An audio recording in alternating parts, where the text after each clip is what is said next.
really need a precision router lift for your router table? Hi, I'm Ron Paulk, and this is my Smart Wood Shop. If you want to get a detailed set of plans to build any of my workbenches or the Smart Wood Shop itself, there's a link in the description of this video down below where you can go purchase plans and download them almost instantaneously, 24/7, 365. Any of the Smart Wood Shop fam following along, you know I've got over 1,000 videos up here over a decade on YouTube, and I am a router shop. I use handheld routers. I use them for making things usually. A lot of the decorative stuff, yeah, I use it for that a little bit, but mostly these are my manual CNC. Does everything a CNC does, only I don't have a computer driving it. So I use router tables. In fact, part of the Smart Station, you know, I have these router tables hanging off the edge, and I use heavy over 3 horsepower routers in these.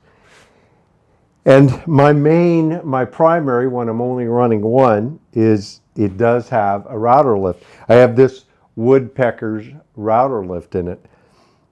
They cost north of $400, just, you know, almost $500. So, you know, it's a lot of money to put into something that is just for adjusting. It actually doesn't make the cuts or do any of that kind of stuff. So is it worth it? Well, I'll show you a couple of options that I have, and you can decide that for yourself. Obviously, for me, I have decided that having at least one router lift is important enough to set aside those kind of resources. This is not my first router lift. I have had other ones over the decades, equally as expensive, and they worked really well, but they had shortcomings one way or another. It was when I discovered the Woodpecker plate. So that would be this here. It looks pretty much similar, but this is just a solid aluminum plate. And once I discovered this, and I started using those with my router tables, it opened my eyes up to some of their other tools, including their lift. You know, I think they make the best router plate on the market. Just all in all, it adjusts really easily, and I really like that the little drop-in plate here pops out with just a spanner tool, which they provide when you buy these plates, and you can get different size ones. Some of the other ones that I had, you had little Phillips screws you had to pull out to change these plates, and it was just time consuming. And so even though one of the router lifts I had was very nice, and it's a top brand that's pretty popular out there, I just didn't care for the plate and the way that I had to change that out. So I got rid of that lift and went without a lift for a while. Again, I was just using a router mounted on these Woodpecker plates. And then I decided that I did want to go back to a lift. Now, the reason that I like a lift is the ability to be able to adjust my router up and down from the top side, not having to work underneath. This Woodpecker one has a wheel, and it's clearly labeled, very precision stuff here. And you dial it up or down, and it moves a very small amount. There's a gauge on top of this. It's not an absolute gauge like, oh, you set it on 16 and it'll be 16. Rather, it's relative. It's very precision, and once you get the router bit kind of close to where you want it, and you want to move it up or down just a little bit, then you can kind of eyeball this and move it down in very small increments and keep an eye on it. I find it really helpful as a relative gauge. Most of the time, though, I'm usually taking my material, putting it right on top of the plate, and I have a mark, and then I dial it in. Then I'll run my test cut, and if I need to move it just a little bit, then I'll watch the gauge, because You can hardly see the bit move. In fact, if you look at the thread here, it's a, I don't even know what it is. It's maybe a 32nd, but it is very, very fine thread. There is a way to move it quickly. They provide a wrench. From the top side, there's a hole right next to the gauge, and there's a flat spot on this wrench.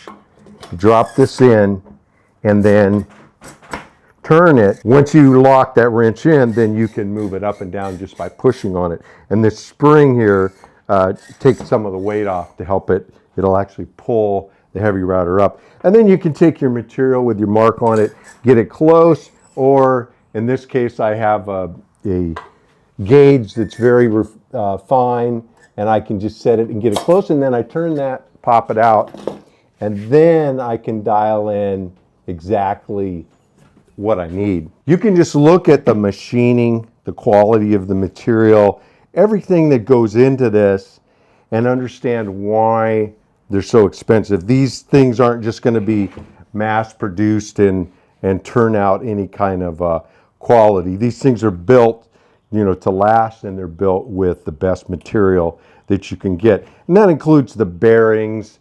Obviously, you're going to have a lot of sawdust going into this thing. And if it's not designed well, then it's going to clog up. Mine is many, many years old, and it's been used heavily. And really, the only cleaning I've done to it is just to vacuum off and blow off my router tables as I'm working. So what are the options if you don't want to spend the money on a lift? So I have the same thing going on here. I have the same plate. You can see they are identical. It just doesn't have the adjuster stuff. I have the same motor in it. So when I bought this, I didn't have the motor, and I bought it to go with these Milwaukee motors. Now to adjust it up and down, you have to unlock the base. There's a bail, and then you turn this knob, and you can see, maybe you can't see, but the router is moving up and down. And so if I had a bit in there, you'd see the bit come up when I do this. Now you can do this from the top of the bench as well. There is a hole in the Woodpecker plate.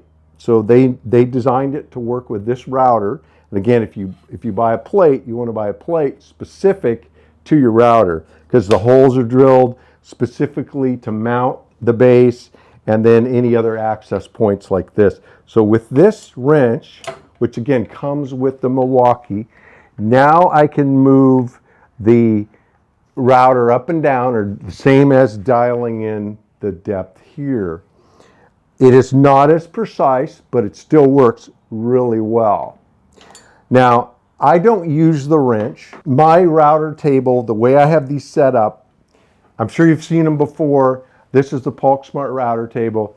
I have built myself very elaborate router benches, cabinets closed in, separate switches to turn them off and on. I know you've seen them. And I have also purchased, OEM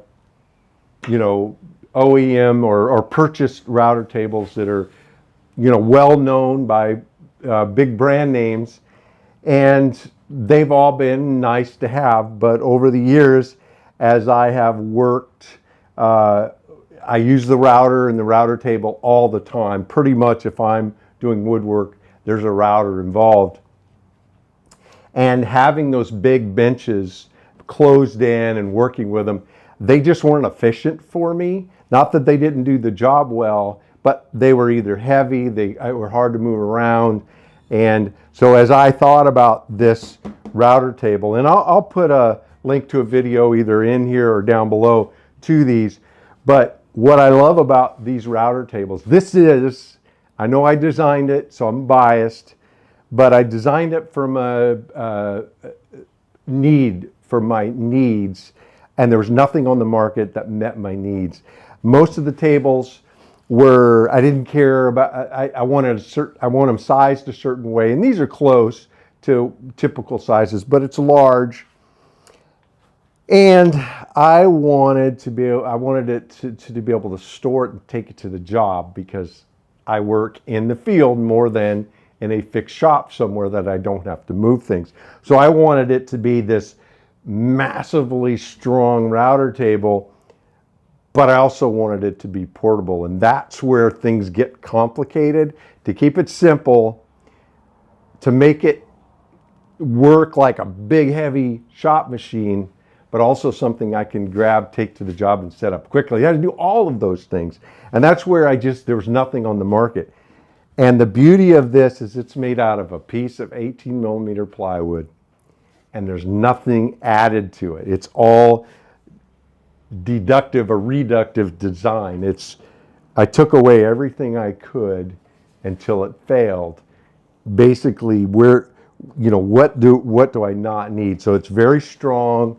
It's attached directly to the bench with a couple of these TSO power lock bench dogs designed by one of the Smart Wood Shop fam. 2 of those, lock it in, and I'm up and running. There's no metal on it. It's not super thick. It's all laid out with the MFT holes, so it all works with any of the benches. So I'm really proud of these, because there is nothing simpler on the market. And again, I know I'm biased, but there's no better router table. And the cool thing about it is you make it yourself out of probably a piece of plywood that you've already got in the shop. So with them hanging over, the router is right here. I don't have to open doors. I don't have to get into it. Another reason I don't need a dedicated switch, wired, something extra to make it more complicated, more expensive. I don't need that. So with it dropped in, I can reach underneath and hit the power switch, which is the same with this one. But I can also reach underneath and dial it up and down. So as I reach under, I'm reaching under and grabbing this knob and moving it up and down. The second reason I don't use the wrench from the top is the locking bail. So I have to reach underneath to unlock it so that I can adjust it, whether it's with a wrench or the knob. Because if this is locked, it's not going to move up and down. It's pretty easy to do. I reach under, flip that bail, and then the knob is right, just across from it. I don't even have to look. I know right where it is. And I can, again, using my piece of material or whatever, I can move it up and down and get it just to where I need it. Then lock it in, and I am ready to go to work. The lift doesn't do a better job of making the cut. In the adjustment, this is a little bit easier. I don't need to reach under the bench to unlock the bail or to make the adjustment. I still reach underneath for the same power switch, but again, I know right where it is and click it right off and on. What I like is that with this dial, I can move it precisely from the top, and it's got this gauge.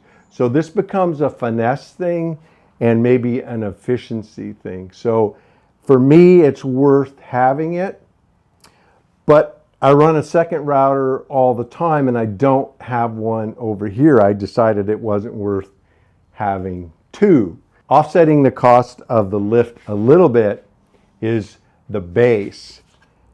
I want to have a base with the handles on it set up and ready to have a big router like this to work handheld on the top. I already have 2 of these routers, so instead of buying a third, I would purchase a second base. The one that comes with this router, I need to mount it permanently. I want to take the handles off. So the motor just pops right out. All I have to do is throw this bail, push this button right here, and lift the motor out, and then I can drop it into this base, and I'm ready to go. So the cost savings for me, because this router that I purchased to go with the lift came with its base, and I did not need it for the lift, so I can deduct the cost of buying a second base from the cost of the lift. Because if I had 2 of these, then I would still need to buy a third base because again, the bases will be tied up. Because I'm a router-centric shop, the router is just such a staple to what I do day in and day out. When it comes to woodworking, a lift for me is not optional. It's definitely worth the investment, and I would do it again. And I've even considered getting a second lift, but I don't have as much pressure on myself with the second one as I do with the first one. If I'm doing refined stuff, it's usually just a single router table, and that's really where that comes in handy. When I get into running a lot of production, you've probably seen me even run these together where I line up the bits, and I'll have one bit cutting one action and the other cutting the other, and run through in a single pass. It takes a little setup because I have to get the fences lined up, but I do that with my T-track sometimes, where takes 2 passes on the T-track, so one bit in here, one bit in here, and I'm able to pass it all the way through. So it's kind of fun to do stuff like that. What do you think? Is it worth it to have a router lift? Let me know in the comments down below. Mahalo for hanging out with me in the Smart Wood Shop.